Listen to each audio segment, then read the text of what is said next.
یہ زندگی میں وہ ٹائم ہوتا ہے، اور پردیس میں رہنے والا اپنی زندگی دے کر پیسہ کماتا ہے، اور جب پیسہ آ جاتا ہے زندگی نہیں رہتی۔ آپ کے ماں باپ نہیں رہتے، آپ کے بچوں کا بچپن نہیں رہتا، آپ کی بیوی بوڑھی ہو جاتی ہے، آپ کے دوست یار آپ سے جدا ہو جاتے ہیں، آپ اپنا علاقہ، خوشی غمی سب چیزوں سے دور ہو جاتے ہیں۔ آپ کی زندگی صرف ایک پیسہ کمانے والی مشین بلکہ اے ٹی ایم مشین بن کے رہ جاتی ہے۔ آپ مہینے کے مہینے اس سے پیسے نکالتے ہیں اور گھر بھیج دیتے ہیں، یہ آپ کی زندگی ہے۔ پردیسی بندہ جب 1 2 سال بعد گھر واپس جاتا ہے تو اسے سب کی شکلیں تبدیل ملتی ہیں، بچے بڑے ہو گئے ہوتے ہیں، جو جوان ہیں وہ بوڑھے ہو گئے ہوتے ہیں، اور اس سے بڑا ظلم کیا ہوگا کہ وہ جب واپس آتا ہے ملک سے، آتے ٹائم گھر والوں کو کہتا ہے اچھا میں چلتا ہوں، 2 سال بعد فلاں مہینے میں آؤں گا۔ اس سے بڑی زیادتی اور کیا ہو سکتی ہے؟ اتنا مجبور ہے کہ 2 سال بعد اس کو آنا ہے، وہ اپنی مرضی سے آ جا بھی نہیں سکتا۔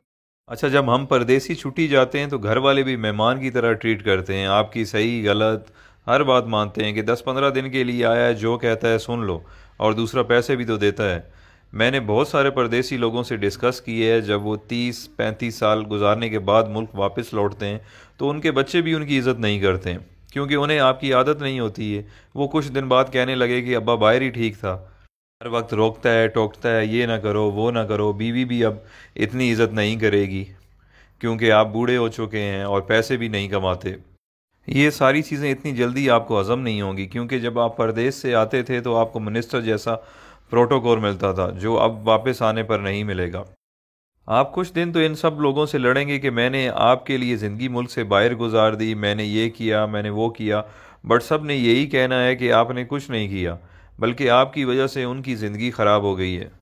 فائنلی دل برداشتہ ہو کر آپ نے ایک کونا پکڑ لینا ہے، بیٹھ کے سوچتے رہنا ہے کہ میرے ساتھ ہوا کیا ہے، میں نے کیا کیا ہے۔ اس دوران لوگ آپ کو پاگل نہیں تو کم از کم یہ کہنا ضرور شروع کر دیں گے کہ بڈھا کھسکا ہوا ہے، اس کی باتوں پہ زیادہ دھیان نہ دیا کریں۔ آخرکار لوگوں کے بیہیویئر رویوں کو سوچتے سوچتے آپ حقیقت میں پاگل ہو جائیں گے اور اپنے خالق حقیقی سے جا ملیں گے۔ یہ ہے پردیسیوں کی زندگی کی سٹوری، جس میں میں خود بھی شامل ہوں۔ جو پردیس میں رہتے ہیں وہ میری باتوں کو اچھی طرح سمجھ رہے ہوں گے، کیونکہ جس پہ گزرتی ہے وہی جانتا ہے۔ اب آپ مجھے بتائیں اچھا فیصلہ کیا ہے؟ ایک طرف پیسہ، صرف پیسہ اور صرف پیسہ ہے، اور دوسری طرف زندگی جس میں ماں باپ ہیں، بچے ہیں، بیوی ہے، دوست یار ہیں، اپنا ملک ہے، سب کچھ ہے۔